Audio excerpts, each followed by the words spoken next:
Tanya Weber, a bright and compassionate 17-year-old, was the pride of her family and a role model to her younger siblings. She had her whole life ahead of her, filled with dreams and ambitions. But on June 26, 1965, all of that was cruelly taken away, as she was found strangled and hidden just blocks from her home. With twists, setbacks, and an unexpected breakthrough nearly 60 years later, this case is a chilling reminder of how justice, though delayed, can still be served. Tanya Weber was born and raised in the quiet, picturesque town of Logan, Utah. Growing up, Tanya played a crucial role in her family as the eldest of 5 children. Her siblings, especially her younger sister, Rhonda Weber Christensen, looked up to her as a role model and confidant. Tanya attended Logan High School, where she was a senior in 1965. As graduation approached, Tanya looked forward to the next chapter of her life, filled with optimism and excitement about what the future held. On the morning of June 26, 1965, the lifeless body of 17-year-old Tanya Weber was found on Logan's West Center Street, hidden in the bushes of a nearby home. The discovery was made just 2 blocks from her family's house. Tanya had been strangled, and her body was found partially naked. The Logan Police Department, aided by state authorities, embarked on a massive effort to uncover any leads. Over the course of the investigation, officers interviewed approximately 1,000 people, casting a wide net in hopes of finding someone who might have seen or heard something that could break the case wide open. Out of the extensive list of interviewees, police managed to gather statements from 150 individuals who had potential information related to the crime. These statements were meticulously analyzed for any clues that could point to the perpetrator. As investigators combed through the evidence, they also focused on the physical evidence collected from the crime scene. Among the items collected were Tanya's clothes, which were carefully examined for any forensic evidence that might lead to a suspect. The investigation took a significant turn several days after Tanya's body was discovered. Based on the evidence and witness statements, the Logan police were able to identify a suspect, 26-year-old Owen Hodges Kimball. While some believed the police had found their man, others were skeptical, unsure of whether the evidence against him would be enough to secure a conviction. The investigation into Tanya's case now intensified. Witness statements collected during the investigation suggested that Kimball had been seen near the scene around the time of Tanya's demise.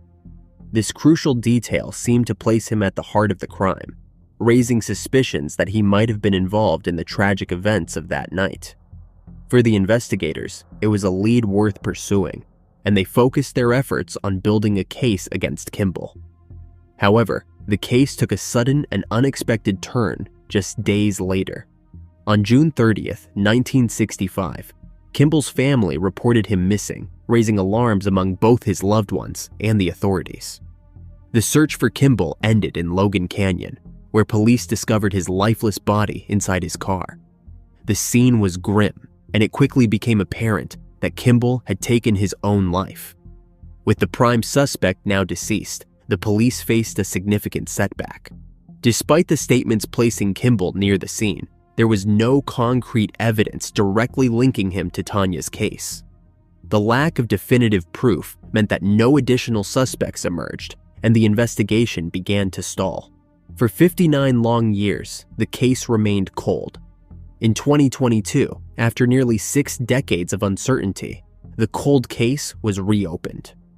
The Logan Police Department, determined to bring closure to the long unsolved case, sought the assistance of the Assault Kit Initiative grant. With this funding, they sent Tanya's clothing to the Utah State Crime Lab for advanced DNA analysis. The examination yielded a significant breakthrough, the discovery of DNA from several men on her clothing.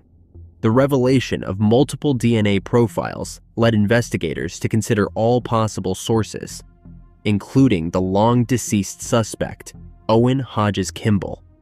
Although Kimball had passed away by taking his own life in 1965, his remains still held the potential to provide crucial evidence. Investigators made the decision to pursue a DNA sample from Kimball's body, believing that his DNA could be the key to solving the case. To proceed, they needed legal authorization, so they filed an ex parte order, a court request granted with only one side's approval, allowing investigators to act swiftly without delay. The court approved the order, and on November 2nd, 2023, nearly 60 years after his demise, Kimball's body was exhumed. His remains were sent to the Utah Medical Examiner's office, where DNA samples were collected for analysis. The samples were then processed by both the Utah State Crime Lab and the Bode Technology Group. In June 2024, the results were conclusive. Kimball's DNA matched the DNA found on Tanya's clothing, providing the crucial link investigators had long sought. With this groundbreaking evidence in hand, investigators revisited the numerous statements and physical evidence collected during the original 1965 investigation. The newly obtained DNA evidence, when combined with the historical findings, painted a clear and indisputable picture of what had transpired that fateful night. It became evident that Kimball was indeed responsible for the brutal slaying of Tanya Weber. The evidence against him was overwhelming, and had he been alive, it would have been more than sufficient to obtain a guilty verdict beyond a reasonable doubt. The conclusion of the investigation brought long-awaited closure to Tanya's family and the community of Logan. The truth had finally emerged after 59 years, bringing an end to a case that had haunted the town for generations. Rhonda Christensen, Tanya's sister, and her family were attending a reunion in Idaho when police located them and told them what took place. Rhonda explained, "The policemen came in and asked for my parents. They took them outside and told them what happened. There was a lot of support from our extended family. Words cannot express the gratitude from myself, my sister Julie, and my brothers Stephen and David. We are just so grateful to believe that she can finally rest in peace." When Stephen Weber, Tanya's brother, talks about June 26, 1965, he still gets emotional. He was 10 years old, but remembers the day like it was yesterday. He said, "It was just really terrible. I just did not know quite how to handle it." He gave a big sigh of relief when asked how important it was to have his sister's perpetrator officially named. Stephen added that he has forgiven him, and he hopes this can bring closure to others close to the case too. Lieutenant Lemuel Earl was one of the lead investigators on the case all those years ago. He has been retired 24 years now, but said it was a case he could never get out of his mind. Earl said getting that call on the 59th anniversary of Tanya's demise was a personal payoff. "I cannot tell you how much peace of mind I have. It took a lot of good hard work and effort, not just back in those days, but fellows today that stuck with it."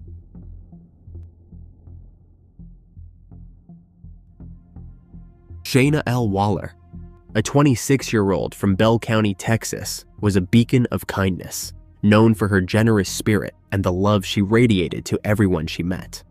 But on January 29, 2011, the light that Shayna brought into the world was brutally extinguished.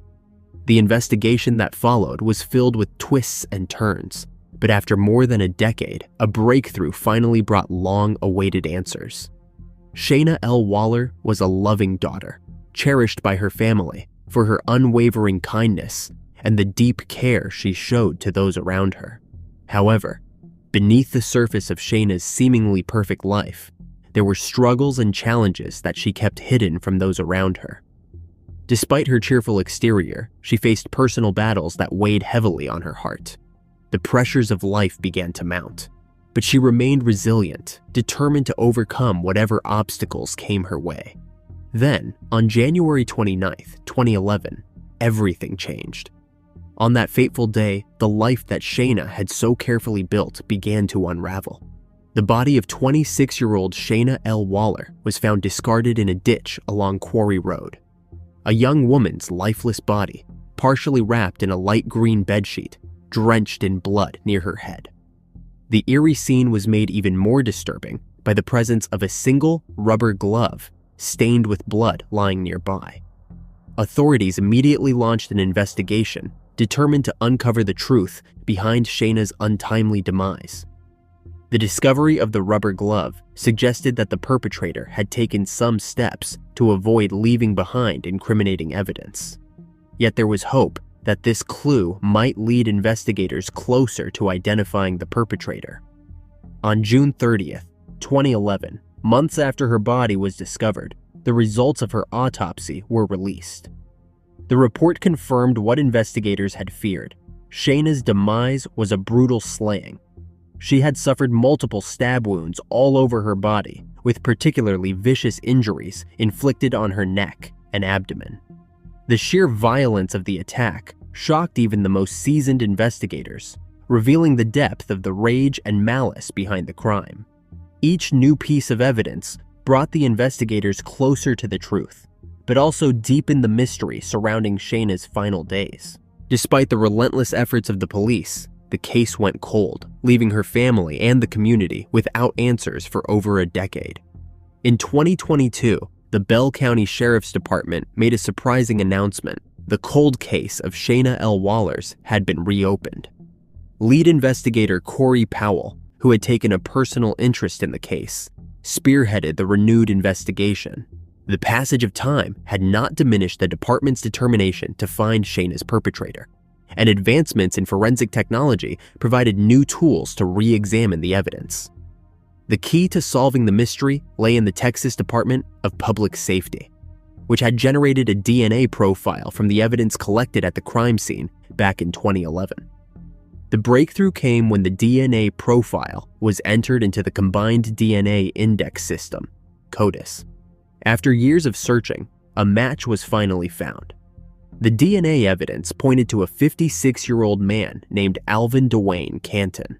The revelation was shocking, as Canton had never been on the radar of investigators during the initial investigation. With this new lead, detectives moved quickly to track him down, knowing they were closer than ever to solving the case. When confronted with the evidence, Canton consented to a blood draw, further confirming the match. The DNA found at the scene, particularly on the blood-stained rubber glove, was a crucial piece of evidence that tied him directly to the crime. Forensic analysis confirmed that the blood on the glove matched both Shayna's and Canton's DNA, leaving little doubt about his involvement in the crime. The discovery brought a sense of closure to the investigators, who had worked tirelessly on the case, as well as to Shayna's grieving family. Canton's arrest on March 6, 2024, marked a turning point in the long search for justice for Shayna. After 13 years, the persistence of law enforcement and the power of modern forensic science finally provided the answers that had eluded them for so long. Lead investigator Corey Powell said Shayna's mom was crying with excitement at the news of Canton's arrest. He said, "Being able to make the call to Shayna's mom, it is just overwhelming when she says, 'I did not think this call would come, because it has been 13 years. The excitement that she now gets to tell her family. Canton is now being held by the Karnes County Sheriff's Department on a $1 million bond. He is awaiting his arraignment and extradition back to Bell County."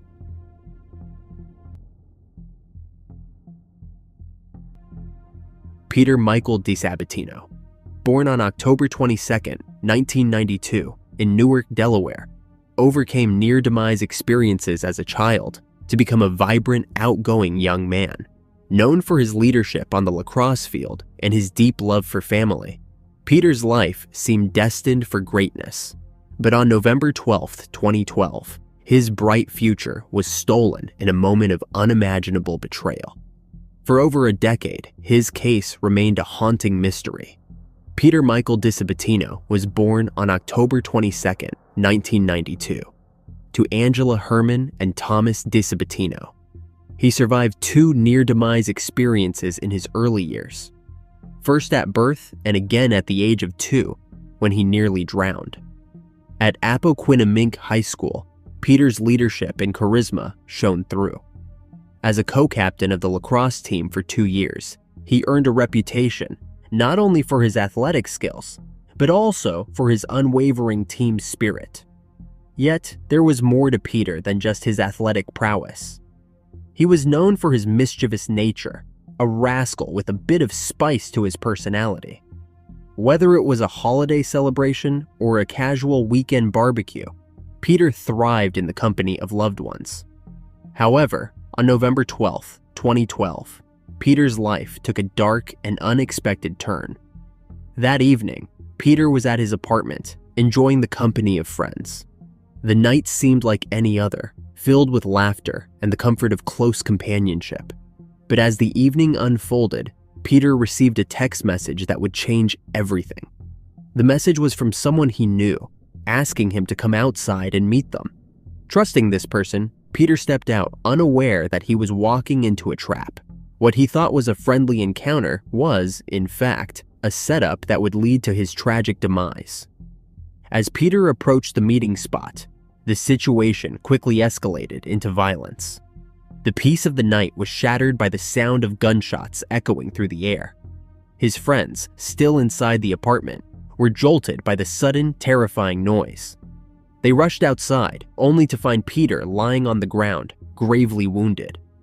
Desperate to save his life, they attempted to resuscitate him, performing CPR and mouth-to-mouth, while others frantically dialed 911. The scene was chaotic, filled with fear and the gut-wrenching realization that their friend's life was slipping away. Emergency services responded quickly, with police being dispatched to the Studio Green apartments on the 200 block of Thorn Lane in Newark. When officers arrived just before 9:30 p.m., they found Peter lying on the sidewalk, suffering from multiple gunshot wounds. The situation was dire, and despite the best efforts of the responding officers and paramedics, Peter's condition was critical. He was rushed to a nearby hospital, but the injuries he sustained were too severe. Tragically, Peter DiSabatino lost his life shortly after arriving at the hospital. For years, Peter's case remained an unsolved mystery. The Newcastle County Police's Cold Case Unit took on the burden of keeping his case alive. The unit highlighted cases like Peter's to remind the public of the enduring pain suffered by the families left behind, who must carry on without answers or justice. Despite the passing years, the Cold Case Slaying Squad never gave up hope, tirelessly re-examining evidence and re-interviewing witnesses in pursuit of the truth. There was an interview with the family in 2020, and they had the following to say. His father, Thomas DiSabatino, said, "He was a good kid. I was proud of him, still am, and I miss him very much." He expressed frustration at the case's current status and said more evidence is needed to help bring his son's perpetrators to justice. It has been almost 5 years, and we know who they are, but there just is not enough evidence to give them what they deserve. His sister, Caroline, said, "He just was happy to be alive. How could my baby brother be gone?" His mother, Angela Herman, described the waking nightmare of having to both learn of her son's demise and then tell his sisters Peter was gone. She said, "I just kept thinking, when I get there, somebody's going to take me in and show me that he is okay. They did not. When I got there, they took me back to another room. After they told me, after the girls came in, we had to tell them.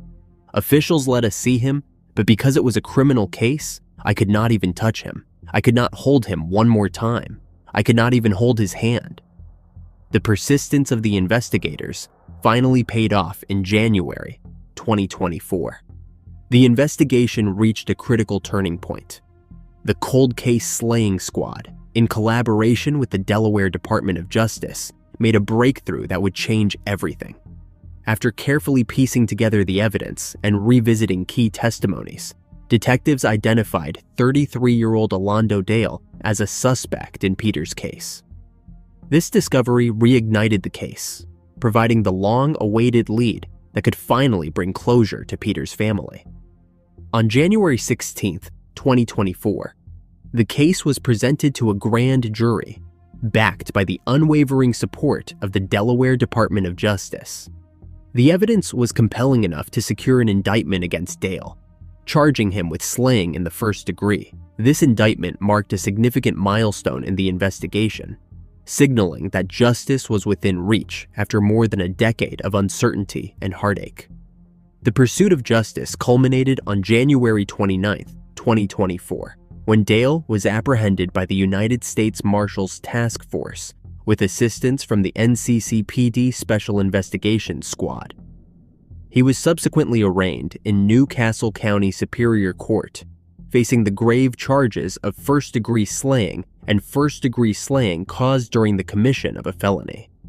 Bail was set at $1 million, and he was transported to Howard R. Young Correctional Institution. For Peter's loved ones, Dale's arrest brought a sense of relief and the hope that justice, though delayed, would finally be served.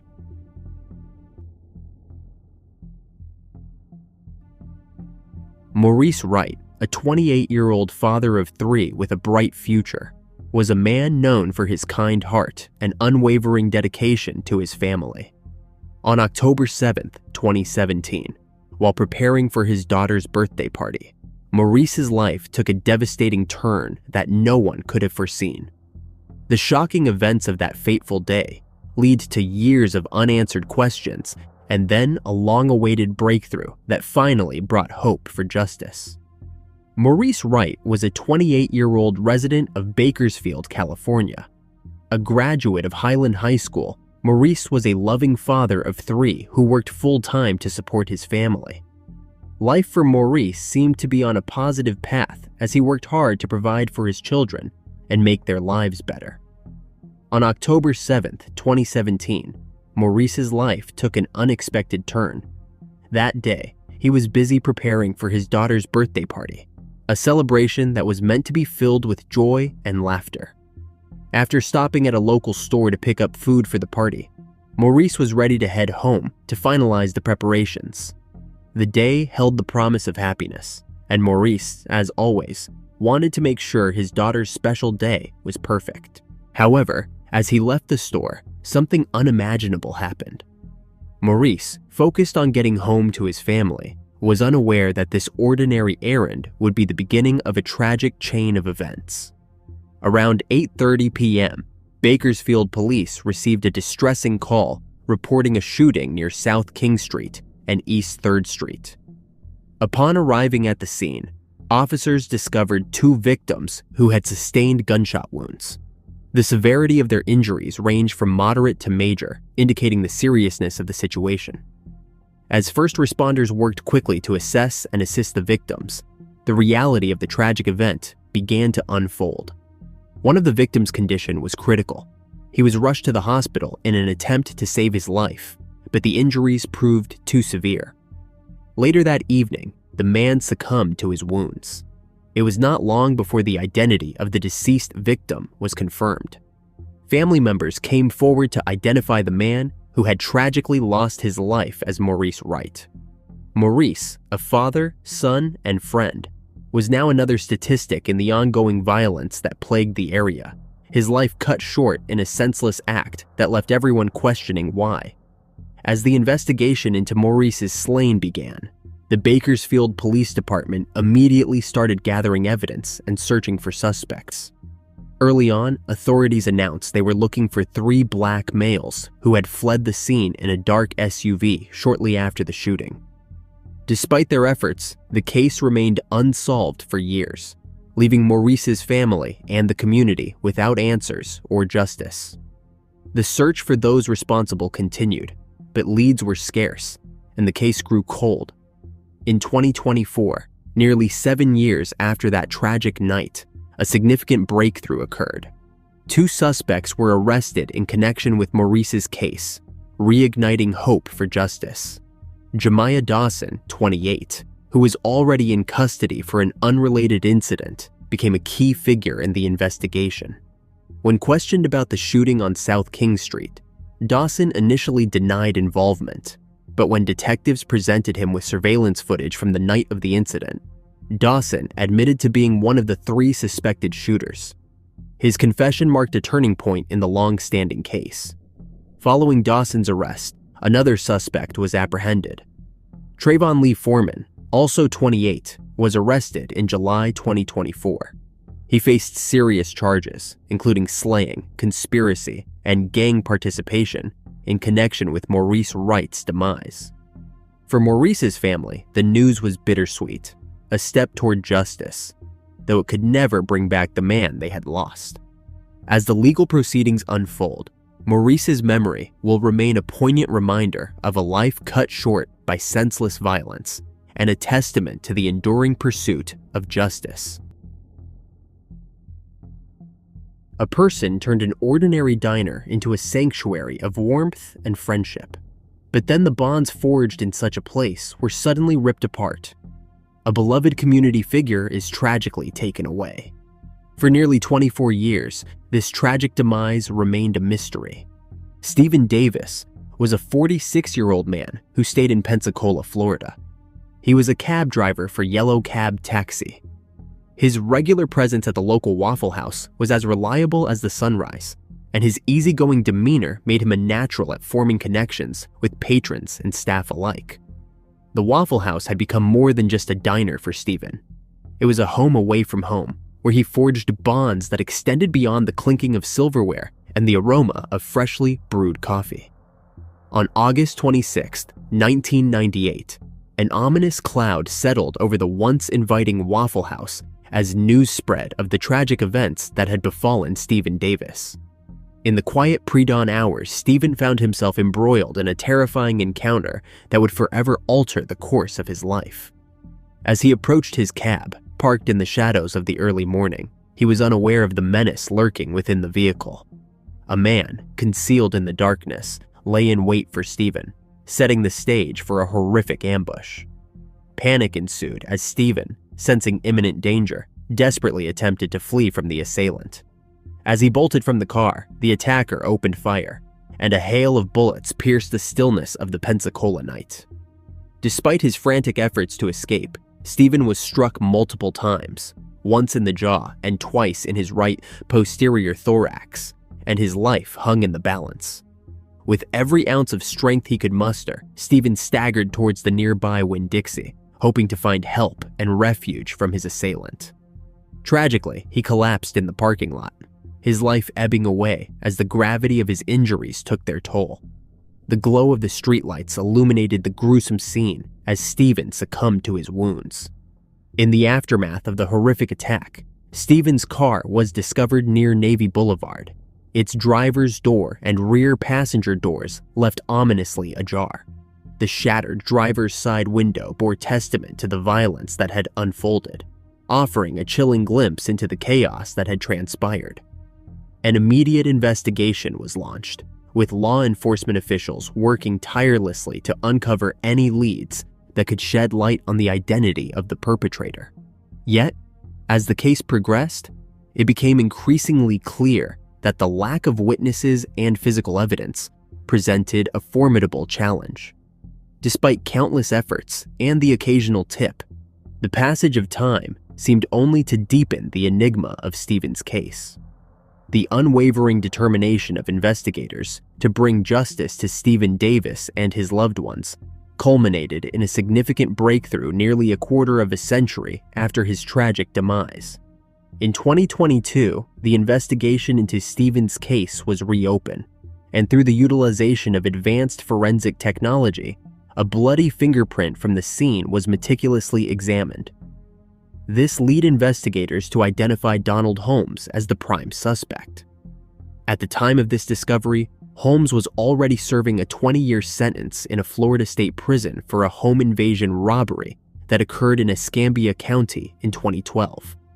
Initially set for release in 2032, Holmes now faces new charges for the slaying of Stephen Davis.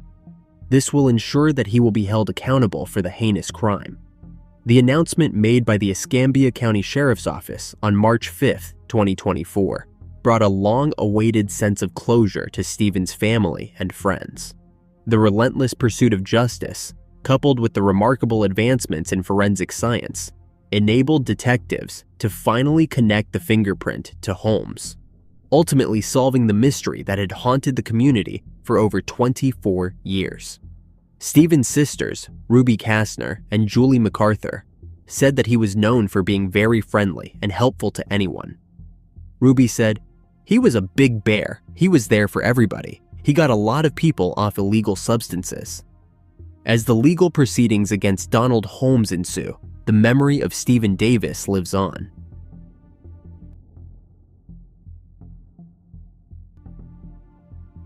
In a turn of events that has stunned both Los Angeles and Northern California, a cold case from 1984 has suddenly reignited public interest. Found beaten and lifeless in a Roseville alley, Madeline Garcia's case went cold for decades, leaving unanswered questions that have finally found answers decades later. Madeline Garcia, born in Chico, California to Spanish immigrant parents, lived a life rich in cultural heritage and community spirit. Growing up in Rockland and East Sacramento, California, she was cherished for her warmth and generosity. After marrying Frank Garcia, she made a home in East Sacramento, where she was known for her exceptional cooking, vibrant gardens, and creative crafts. In the late 1970s, Madeline moved to South Placer, continuing her commitment to her community. She lived a quiet life, but at the age of 69, that life would be tragically cut short. On the morning of September 26, 1984, Madeline Garcia was found in an alleyway on the 300 block of Atlantic Street. Madeline, known for her early morning walks on her distinctive tricycle, had been collecting cans when she was attacked. A witness discovered her body partially concealed behind the West House Hotel and Saloon. The scene was one of unspeakable violence. She had been beaten, with the ferocity of the assault so intense that her dentures were thrown from the scene. The police who arrived on the scene were confronted with a grim discovery, as her body also bore signs of an assault. In the wake of Madeline's tragic demise, the Roseville Police Department launched an exhaustive investigation into her vicious slaying. Detectives canvassed the area, interviewing residents and tracking down any potential leads. Detective James Fujitani and evidence technician Gary DeMille Lwandori worked diligently at the crime scene, but progress was slow. The investigation was briefly redirected when a double slaying surfaced, and although Fujitani managed to secure convictions in those cases, Madeline's case remained unresolved. Years passed, and as the case grew colder, new detectives like Kurt Leatherman and Mary Green picked up the case. Leatherman, in particular, made significant strides by aligning the evidence with advancements in forensic technology and clearing numerous suspects. But even with these renewed efforts, Madeline's case remained unsolved, and the hope for resolution seemed increasingly distant. The breakthrough came decades later with advancements in DNA technology and investigative techniques. In 2024, investigators employed familial DNA testing. This technique revealed a match linking Richard Moore, a man with a history of arson near the crime scene, to the unsolved case. This new development prompted a renewed push to locate Moore, who had since relocated to Los Angeles. As the case was reactivated, the technology and persistence of investigators led to Moore's arrest on June 27, 2024. Moore was transported back to Placer County, where he faced charges involving the slaying of Madeline Garcia, as well as kidnapping and assault. Neighbors who lived by Moore in a quiet Echo Park neighborhood said they were in disbelief over the allegations, with many saying the man seemed friendly and helpful. One neighbor said, "It has been a shock to learn that something so crazy is happening with someone who we live near to. He was always pretty friendly. I rode my bicycle by one time, and he asked if I needed to air my tires." Moore's initial court appearance on July 8, 2024, was the beginning of the judicial process. Moore, who entered a not guilty plea, was appointed a public defender as the case proceeded through the legal system.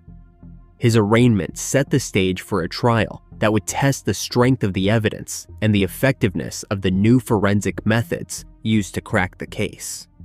As the legal proceedings continues, Madeline's family and the Roseville community waits for a resolution. Terry Middlecoff, Madeline's oldest granddaughter, said Moore's arrest was bittersweet. She said, "It is a bittersweet moment. I can only hope my grandkids remember me the way that I remember her."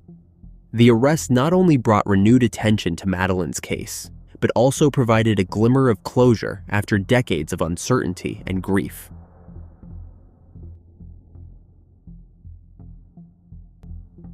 Dennis Leroy Wood, a 71-year-old man known for his gentle nature and love for solitude, lived peacefully in Moore Park, California. His days were spent in tranquility, a simple routine that provided comfort in his later years. But on April 16, 2004, Dennis's world was turned upside down in a way no one could have predicted. Dennis Leroy Wood's day that began as a seemingly ordinary day would soon spiral into a nightmarish event that no one could have predicted. But then deputies with the Ventura County Sheriff's Office were dispatched to his home on the 12500 block of Mountain Trail Street. The visit was part of a routine wellness check, prompted by concerns from neighbors who had not seen or heard from Dennis in several days. The deputies approached the home, unaware that they were about to uncover a grim scene. As the deputies arrived at the property, there was an unsettling silence surrounding the house. The once cozy and peaceful home seemed eerily quiet, with no signs of life. After receiving no response to their knocks, the deputies decided to enter the residence. What they found inside was far more horrifying than they had anticipated. The lifeless body of Dennis lay in the home. The elderly homeowner, who had always kept to himself, was found deceased from at least one gunshot wound. The discovery marked the beginning of a complex investigation. The Ventura County Sheriff's Office quickly ruled Dennis's demise as a slaying. Who could have committed such a heinous act against someone as harmless as Dennis? There were no immediate signs of forced entry, and nothing appeared to be stolen from the home, deepening the mystery surrounding Dennis's demise.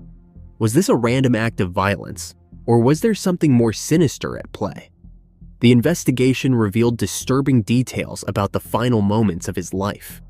It was determined that he had lost his life due to multiple gunshot wounds, with injuries to both his head and chest. Even more unsettling was the fact that Dennis's body had gone undiscovered for nearly 2 weeks. During that time, his home, once a haven of peace, had become the silent witness to a horrifying crime. Detectives interviewed neighbors, friends, and anyone who might have had contact with Dennis in the days leading up to the slaying. They pursued every lead, hoping to uncover something that would point them in the direction of the perpetrator.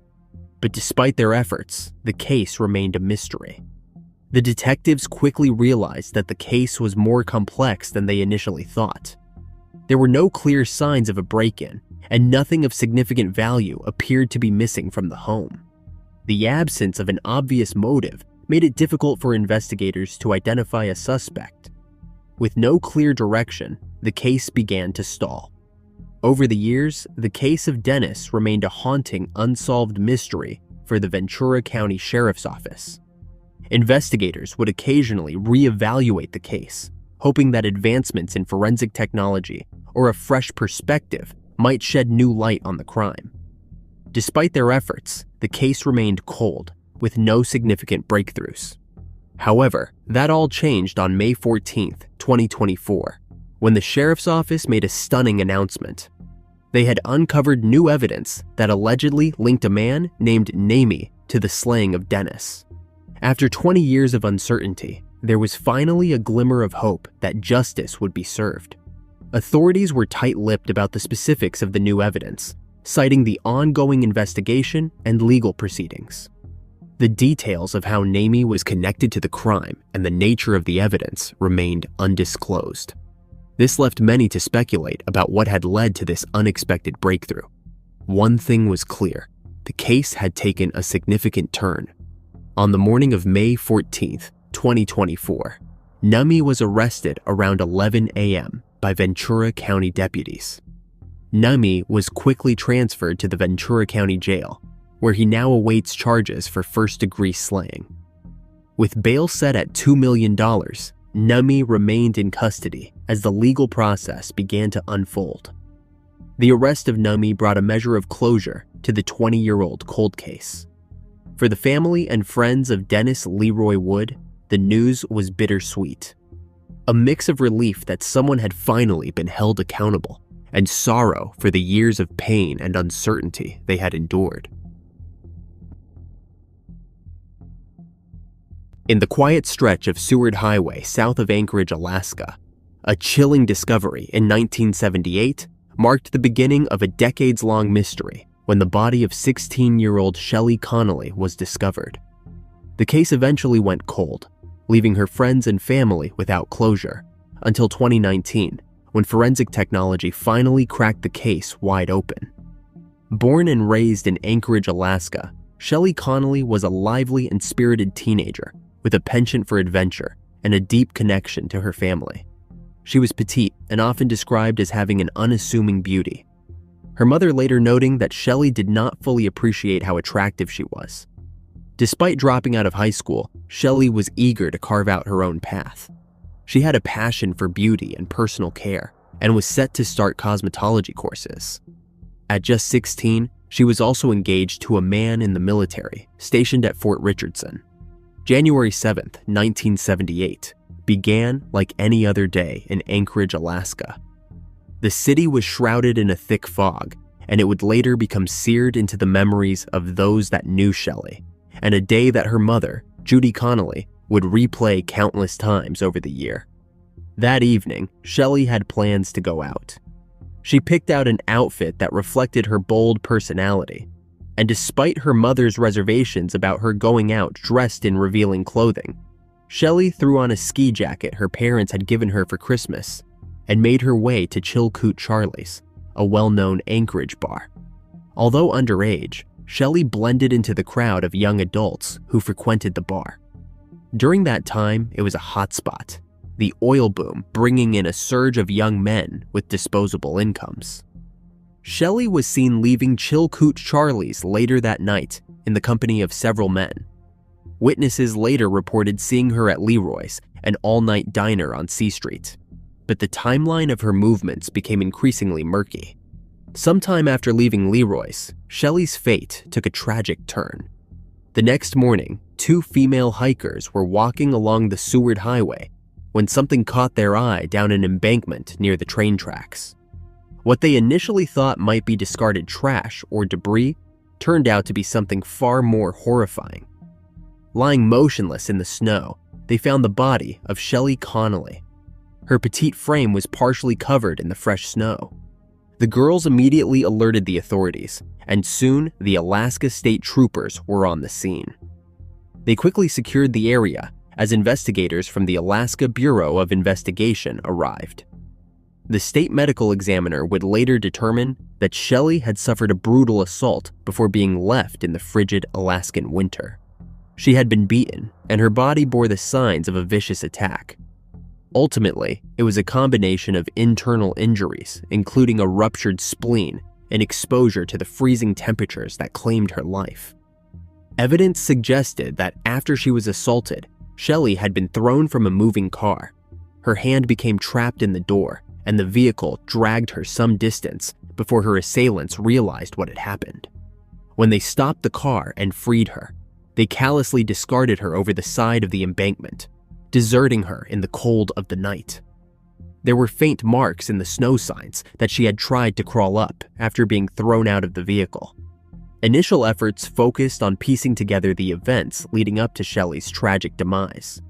Troopers interviewed witnesses, including patrons of Chilkoot Charlie's and Leroy's Diner, trying to trace her movements from the night before. Despite numerous interviews and efforts to reconstruct her last hours, the investigation hit a series of ends. The Alaska State Troopers quickly realized that the case would require more advanced forensic techniques.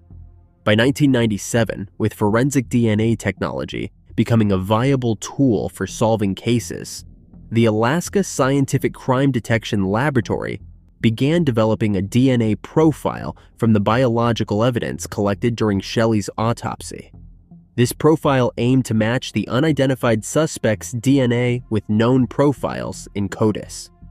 In 2003, the DNA profile from Shelley's case was uploaded into CODIS. Even with this step forward in the right direction, there was no match found, and the investigation remained at a standstill.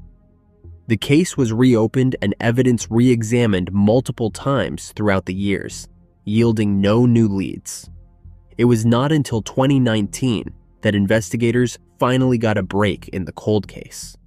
In early 2019, the Alaska State Troopers Cold Case Unit turned to genetic genealogy for new insights. This innovative forensic technique involves submitting a DNA profile from the crime scene to Parabon Nanolabs, a Virginia-based company specializing in DNA analysis and genealogy. Parabon Nanolabs compared the DNA profile from Shelley's case to profiles in public genealogical databases, such as GEDmatch. They identified a man named Donald F. McQuaid as a person of interest based on genetic connections to the DNA profile. The results indicated that McQuaid, who was 21 years old at the time of Shelley's slaying, was a likely suspect. Following this identification, Alaska State Troopers conducted a thorough investigation to confirm the link. They obtained a DNA sample from McQuaid and compared it with the evidence collected from Shelley's autopsy. The match was conclusive. DNA samples collected from 2 locations on Shelley's body matched McQuaid's DNA profile. The breakthrough led to McQuaid's arrest in September 2019. It was a pivotal moment in the case, bringing renewed hope to Shelley Connolly's family and the community. Shelley's mother, Judy, said that she felt many emotions when she was told that her daughter's perpetrator was finally found. She said, "Happiness that they found him. Sad too. 41 years, so this was totally unexpected." The evidence against McQuaid was compelling. The DNA match firmly linked him to the crime scene, and further investigation verified that he had been in Alaska in 1978, aligning with the timeline of the slaying. The legal proceedings that followed were intensive. McQuaid faced charges of first degree and second degree. The case was prosecuted by Assistant Attorneys General Aaron McCarthy and Paige Smothers, who worked diligently to present a thorough case to the court. The prosecution emphasized the severity of the crime and the profound impact on Shelley's family, seeking a sentence that reflected both the gravity of the offense and McQuaid's advanced age. On April 26, 2024, Superior Court Judge Andrew Peterson sentenced McQuaid to 50 years in prison for the slaying of Shelley Connolly. In his sentencing remarks, Judge Peterson underscored the seriousness of the crime and the long-awaited justice for Shelley and her family. He noted that while McQuaid had lived a full life and seen his children grow up, Shelley's family had been denied those years with her. The sentencing was an emotional moment for the Connolly family, who had waited over 4 decades for this resolution. They expressed a mixture of relief and sorrow, knowing that while justice had been served, it could never fully compensate for the loss of Shelley. Shelley's mom, Judy, said, "Whatever the new technology is, I am just so glad that it came around and it solved this crime, and hopefully it will solve other crimes for different unsolved cases."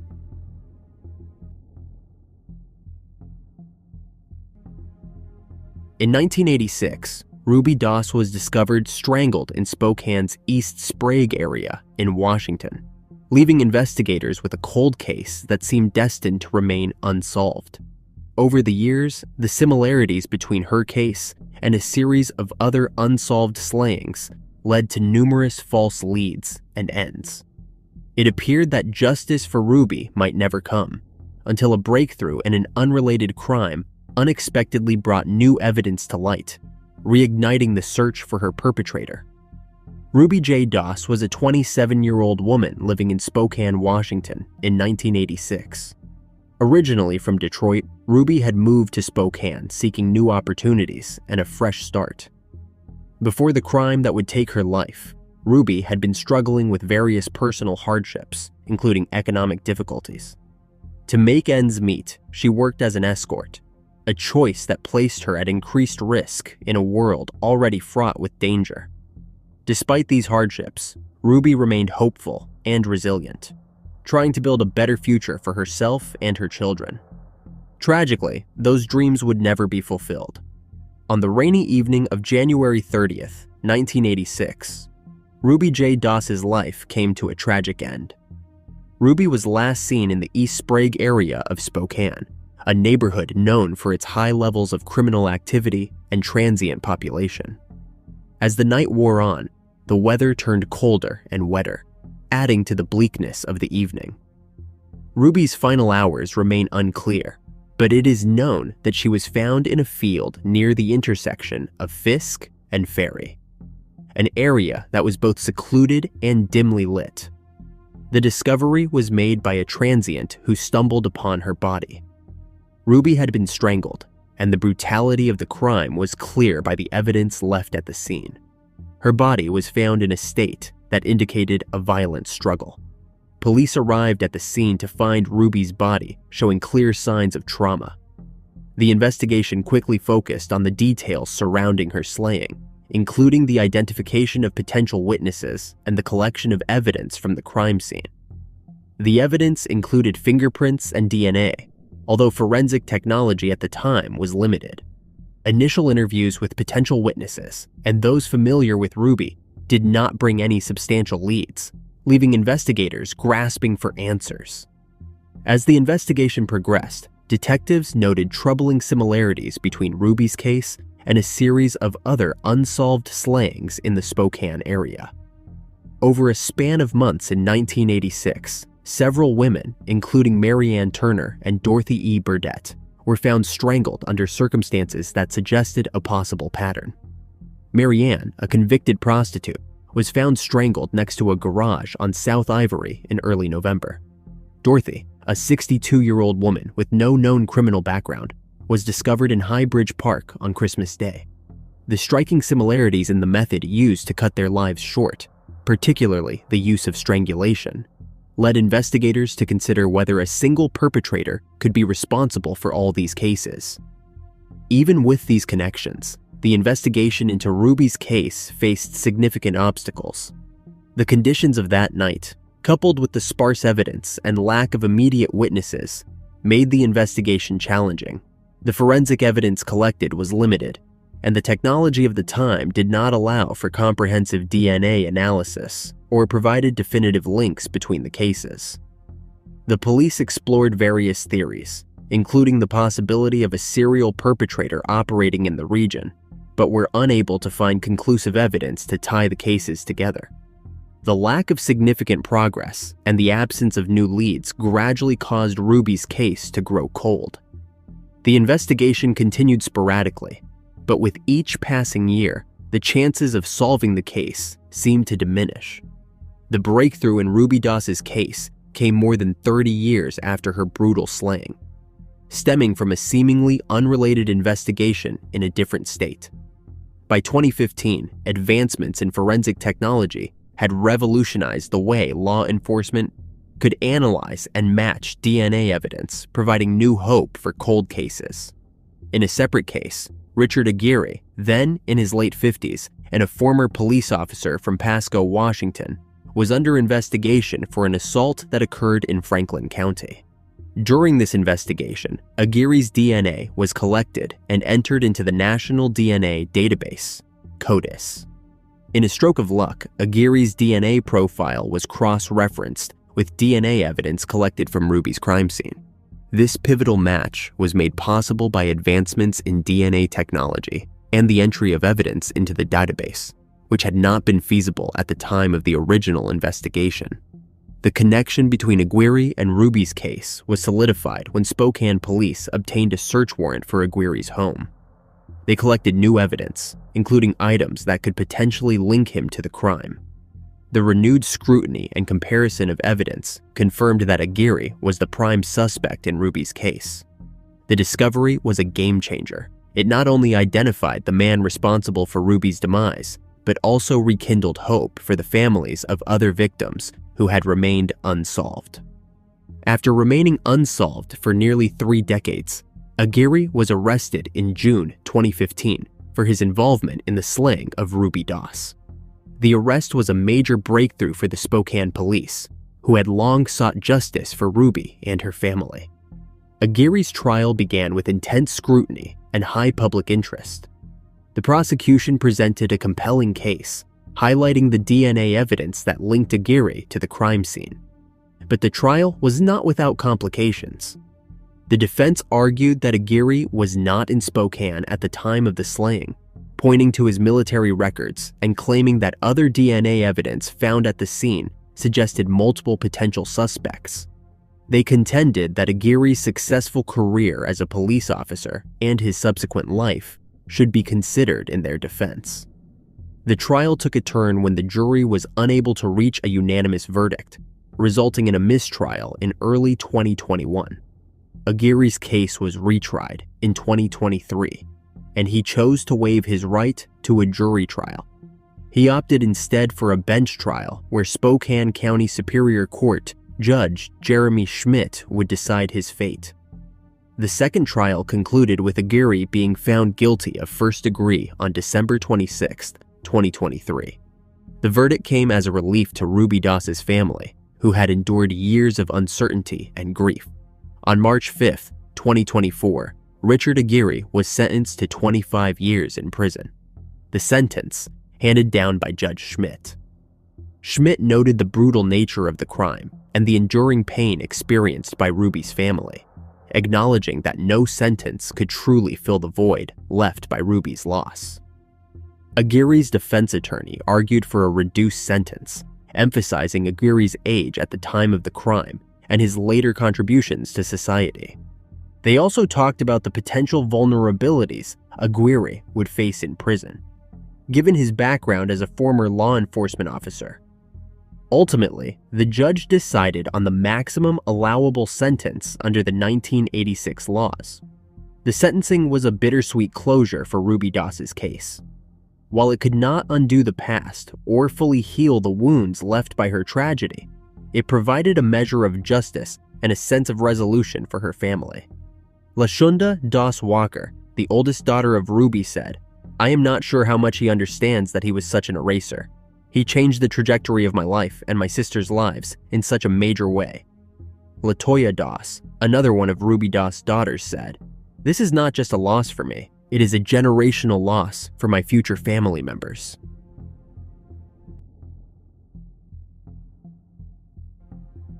In the quiet town of Charlotte, Michigan, the tragic demise of Roberto Caraballo remained a mystery for over a decade until his charred remains were discovered in 2015. A crucial DNA breakthrough would reveal a shocking truth that would point fingers at the very people closest to him. Roberto Caraballo, a 37-year-old from Charlotte, Michigan, had a life full of both personal challenges and legal troubles before he tragically lost his life in 2002. Roberto had served time in federal prison, though the exact reasons for his incarceration are not widely documented. His life post-release was fraught with difficulties, including strained relationships and ongoing conflicts. He was married to Beverly McCallum. The couple's relationship was reportedly troubled with discord and personal strife. Roberto lived with Beverly and her daughter, Danielle Ducharme, in a home on Horatio Street in Charlotte. In 2002, investigators found a metal footlocker with the remains of a human. The remains were extensively burned, making initial identification difficult. Despite the evidence of the brutal slaying, including the presence of a hammer, pieces of a wooden baseball bat, and remnants of a plastic bag and rope, authorities struggled to piece together the full story. Forensic teams collected physical evidence from the crime scene, but the investigation initially brought forward very few leads.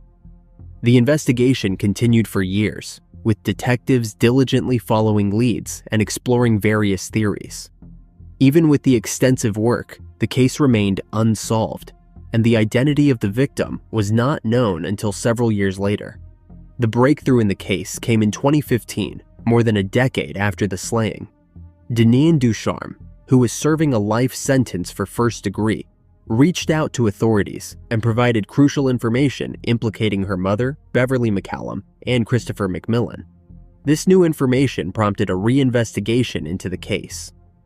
Advanced forensic techniques, including DNA analysis, were used to confirm the identity of Roberto and link the suspects to the crime. The information from Ducharme led to the identification of Roberto's remains and connected the suspects to the crime scene evidence. In May 2002, the basement of Roberto Caraballo's home in Charlotte, Michigan, became the scene of a brutal crime. He was lured into the basement by his wife and her daughter. Accompanied by Christopher McMillan, the group had planned the violent attack. Beverly pushed Roberto down the basement stairs, where her daughter struck him in the head with a hammer. Beverly then took over again, hitting Roberto repeatedly with the hammer until it became lodged in his head. Afterward, they suffocated him with a plastic bag and a rope. The body was then placed into a metal footlocker, driven to a remote location in Ottawa County, and set afire with gasoline. The remains were partially burned and left inside the locker, concealed in a blueberry field. In 2019, Christopher McMillan, a crucial figure in the case, was arrested and charged with second-degree and conspiracy to commit the slaying.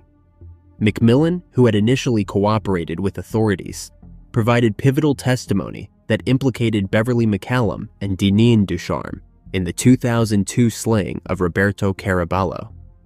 As part of a plea deal, McMillan pleaded guilty to his charges. His cooperation was essential in detailing the events of May 2002, including the brutal assault on Roberto and the subsequent disposal of his body. McMillan would eventually be sentenced to 15 to 40 years in prison. Beverly McCallum's arrest came a year later, in 2020, in Italy, where she had been living under the radar since the crime. She was extradited to Michigan in 2022. Despite McCallum's claims of innocence and her defense attorney's arguments that she was merely an accomplice, the jury found her guilty of second degree in April 2024. She was sentenced to 40 to 60 years in prison for the crime and an additional 10 to 15 years for disinterment and mutilation of a body. McCallum received credit for 1,500 days served, including her detention in Italy. Her sentencing concluded the long-running investigation, bringing a measure of justice to the case and closure for the victim's family.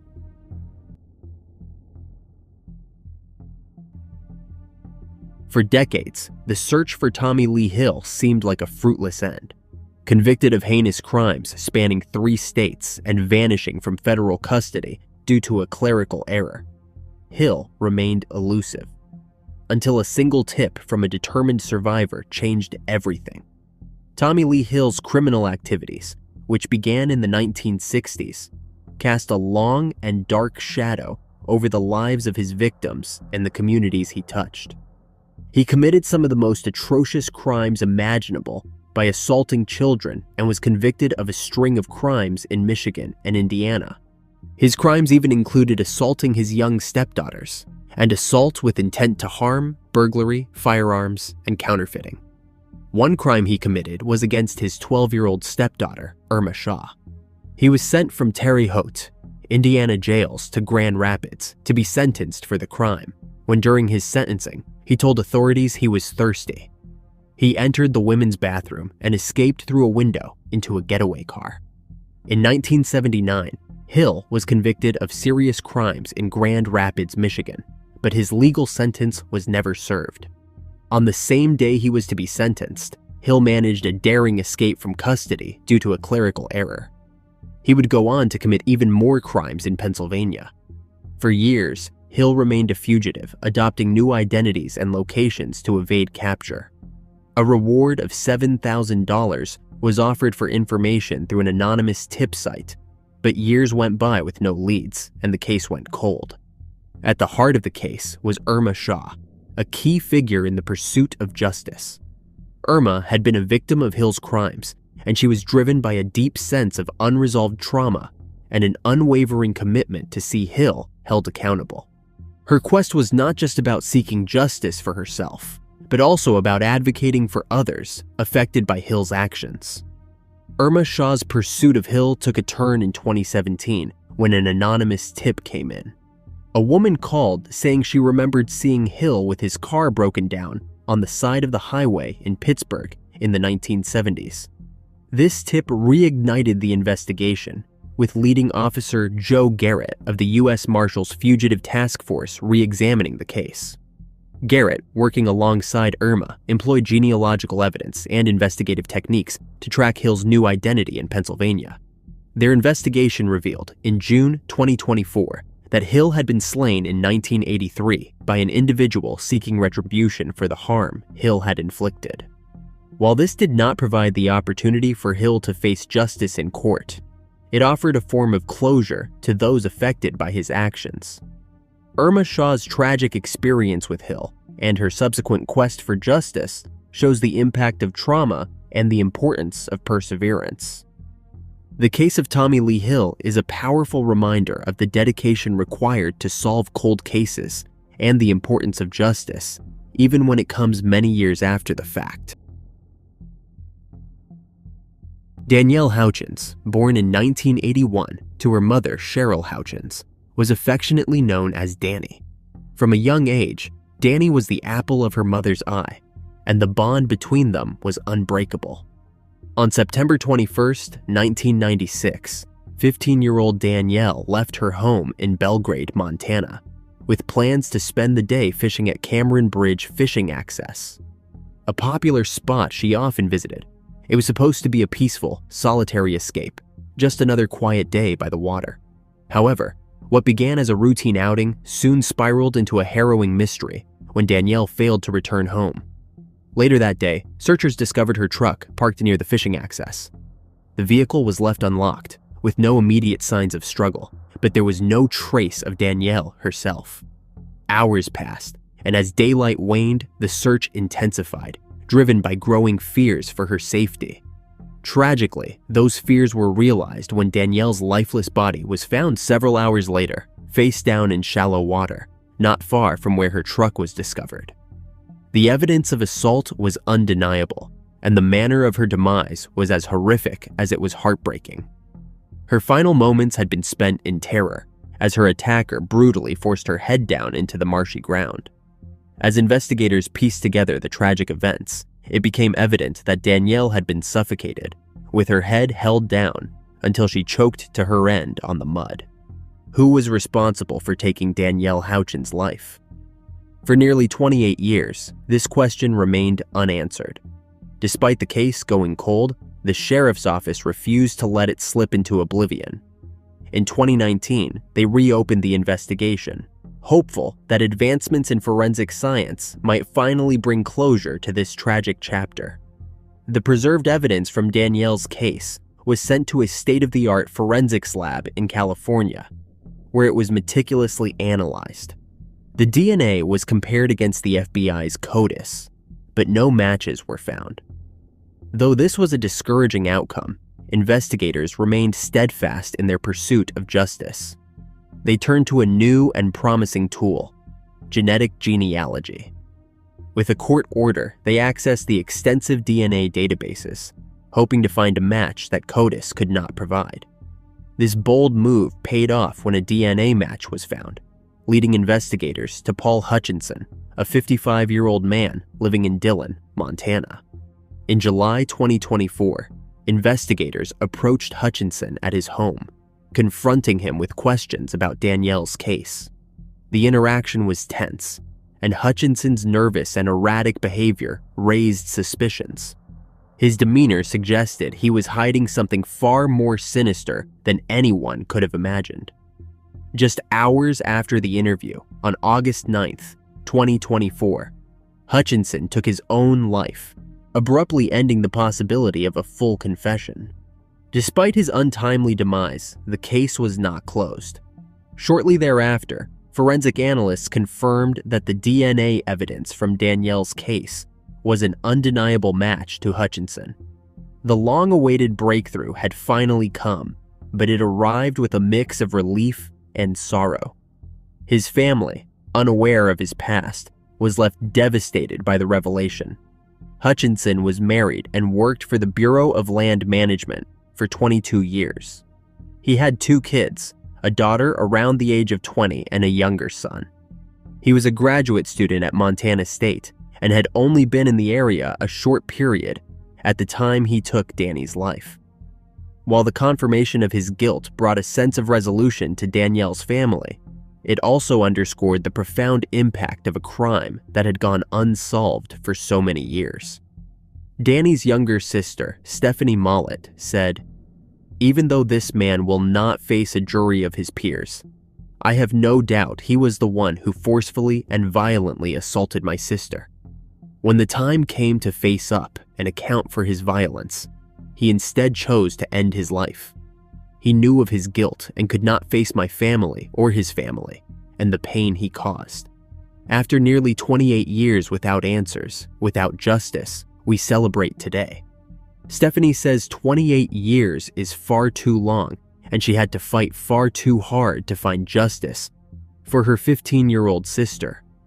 She also said, "Montanans, Danielle's story should anger you, should make you think about your mothers, your sisters, your wives, and your daughters.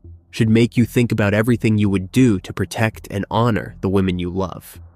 The wife of Paul Hutchinson, Christy, has issued the following statement.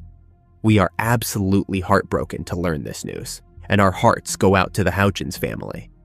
It is good to know that they will at last be able to find the closure that they deserve. Our own family was already reeling from dealing with Paul ending his own life. In 24 years of marriage, there was never any hint that something like this could be lurking in the background. Paul was an exceptional husband and father. This latest news makes our grieving so much more complicated.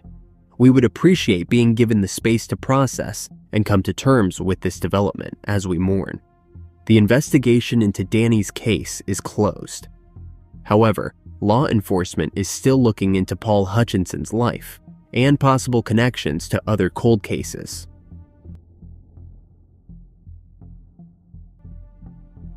Melissa Patton was born on September 9th, 1977, to Carl and Norma Patton. Growing up just outside of Atlanta, Georgia, she shared a close bond with her older sister, Tina. Melissa's personality was infectious. She was often described by her loved ones as bubbly, kind, and trusting. After high school, she married her longtime boyfriend, Christopher Wolfenbarger, and the couple relocated to a different part of Atlanta. Their union was blessed with 2 children, a son named Joey and a daughter named Chrissy. Melissa thrived as a devoted wife and mother, embracing her role with joy and dedication. The last known contact Melissa had with her parents occurred on Thanksgiving Day in 1998. During a phone call from Christopher's grandparents' home, she discussed plans for Christmas, leaving her family with the impression that everything was normal. However, when Melissa failed to appear for the holiday and later missed her mother's birthday in February 1999, her parents' worry turned into alarm. Norma decided to take matters into her own hands and traveled to Melissa's home, only to be met with disturbing news from the neighbors. The Wolfenbargers had mysteriously moved away shortly after Christmas, leaving no trace of their whereabouts. Christopher, Melissa's husband, never filed a missing person report for her, nor did he inform her family of her sudden absence. His silence was deafening, especially considering his documented history of domestic violence against Melissa. The fact that he did not reach out to her family further fueled their fears and suspicions. For Norma, Christopher's actions, or lack thereof, raised chilling questions about what had really happened to her daughter. On April 29, 1999, a gruesome discovery was made in a wooded area along Avon Avenue near Hartford Avenue. Inside a garbage bag, discarded in a dumpster, was the severed and bleached head of a woman. Just over a month later, on June 3rd, more dismembered remains belonging to the same woman were found. These remains, carefully packed in black trash bags and discarded in another dumpster, were missing the torso. Investigators noted that the dismemberment appeared to have been done with a saw, suggesting a methodical and brutal disposal of the body. The locations where the remains were found raised particular interest among investigators. They were alarmingly close to a glass company where Christopher Wolfenbarger, Melissa's husband, had been employed in the late 1990s. This connection was more than a coincidence. Christopher had been dismissed from this company after being suspected of stealing a reciprocal saw, a tool that could easily have been used in the dismemberment of the body.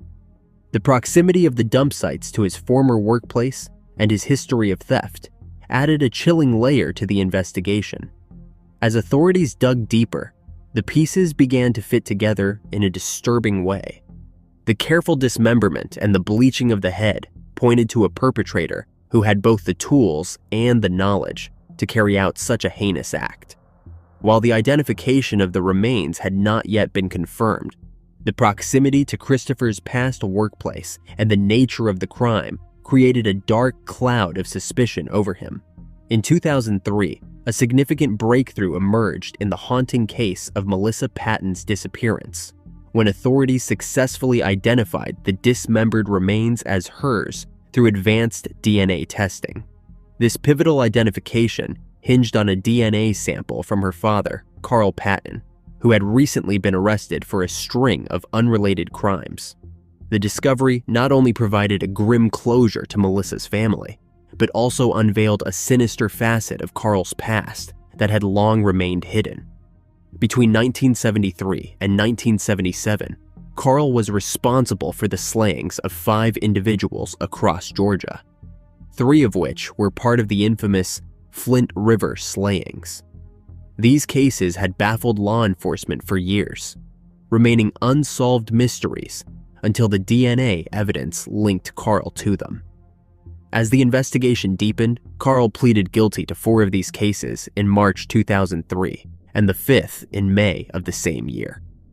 His confessions led to a life sentence without the possibility of parole, sealing his fate behind bars and bringing some measure of justice for his victims. Initially, the revelation of Carl's brutal past led investigators to suspect him in the disappearance and slaying of his own daughter, Melissa.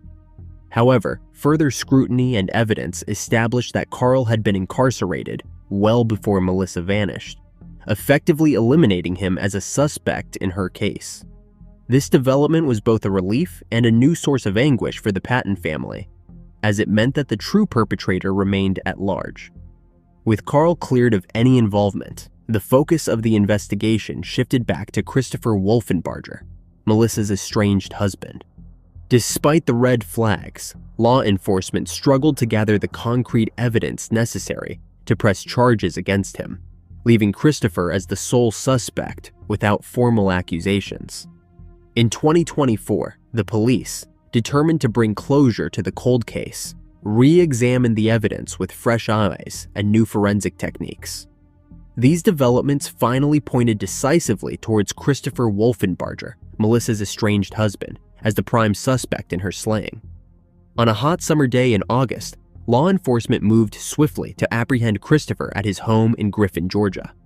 The arrest itself was as bizarre as it was telling. Christopher was found desperately trying to evade capture by hiding behind a dryer in his residence. This attempt to conceal himself only reinforced the suspicion that he had something to hide. The officers wasted no time in taking him into custody, marking a pivotal moment in the long and painful journey toward justice for Melissa. On August 6, 2024, Christopher was formally charged with taking the life of Melissa. At the press conference, Detective Shepard, who took over the case several years ago, said Christopher had been a person of interest from the beginning, and that probable cause is how they were able to finally make the arrest. When asked what specifically linked Christopher to the slaying, he said, "I want to protect the integrity of the case going forward, so I cannot disclose certain evidence, but we look at everything when it comes to a cold case." For her family, the arrest brought a bittersweet sense of vindication. The man they had long suspected was finally being held accountable, but it also meant revisiting the trauma of their loss.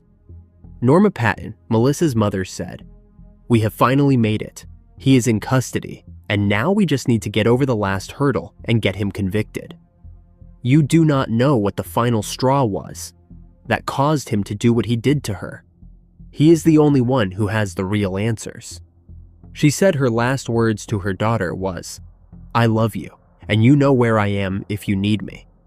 Norma said the following about her serial perpetrator husband: "He had been devastated when he found out her life had been taken.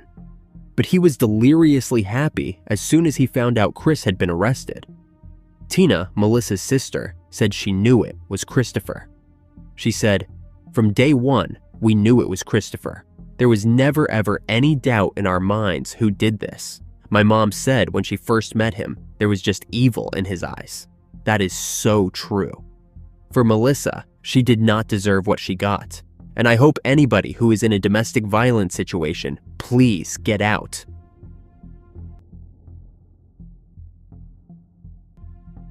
In 1987, a 19-year-old woman became pregnant, a momentous event that should have been marked by joy, but the circumstances surrounding it were anything but clear. Details about her life during this time remain obscure, leaving many questions unanswered. Was the pregnancy a result of a relationship, or were there more complex factors at play? The lack of information has only added to the sense of mystery and tragedy that would soon unfold. In October 1987, a man rummaging through a dumpster for recyclables behind a business on the 5400 block of La Sierra Avenue in Riverside, California, made a horrifying discovery. Hidden among the trash was the lifeless body of a newborn baby girl. The Riverside County Coroner's Office conducted a thorough examination and quickly ruled that the newborn's life was taken. Despite the best efforts of the Riverside Police Department's detectives, the investigation hit a wall. They followed every lead, interviewed potential witnesses, and scoured for evidence. But the identity of the baby's mother or anyone involved remained elusive. As the years passed, the case grew cold.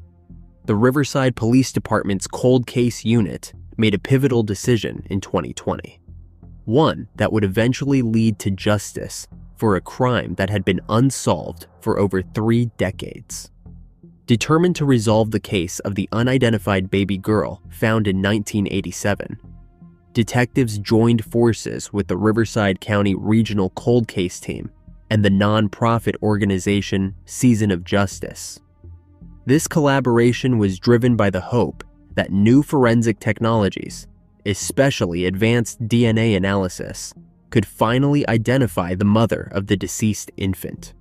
Their dedication paid off when the DNA evidence eventually led them to a name: Melissa Jean Allen Avila. After years of uncertainty, the mother of the baby was finally identified, but the case was far from over. Authorities needed to locate Avila, who had since moved across the country. On August 7, 2024, the long search came to an end when Avila, now a 55-year-old resident of Shelby, North Carolina, was apprehended. Her arrest was the result of coordinated efforts between the U.S. Marshals Pacific Southwest Regional Fugitive Task Force and the U.S. Marshals Carolinas Regional Fugitive Task Force. Following her arrest, Avila was extradited back to Riverside County, California, the place where the tragic events of 1987 had unfolded. She now faced charges for taking the life of her newborn baby girl. Avila, now facing the weight of long-delayed justice, was booked into the Larry D. Smith Correctional Facility. A stark contrast to the years of freedom she had lived, despite the dark shadow of her past. With bail set at $1.1 million, the severity of the charges against her was unmistakably clear. The court will soon hear the evidence that ties Avila to the slaying of her newborn daughter, with DNA analysis playing a pivotal role in the prosecution's case.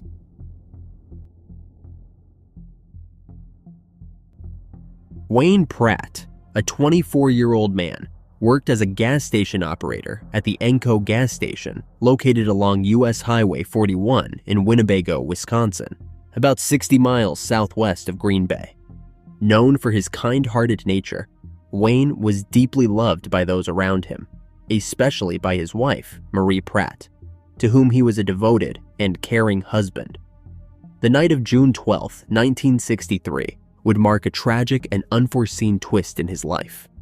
On that fateful evening, the ordinary rhythm of Wayne's existence was shattered, setting off a chain of events that would leave his family and community in shock. What began as just another day at the gas station quickly turned into a night filled with fear and uncertainty, changing the course of Wayne's life forever. As the evening progressed, the quiet town of Winnebago was unaware that something terrible was about to unfold at the Enco station. That evening, Wayne Pratt had been at home, relaxing and watching TV.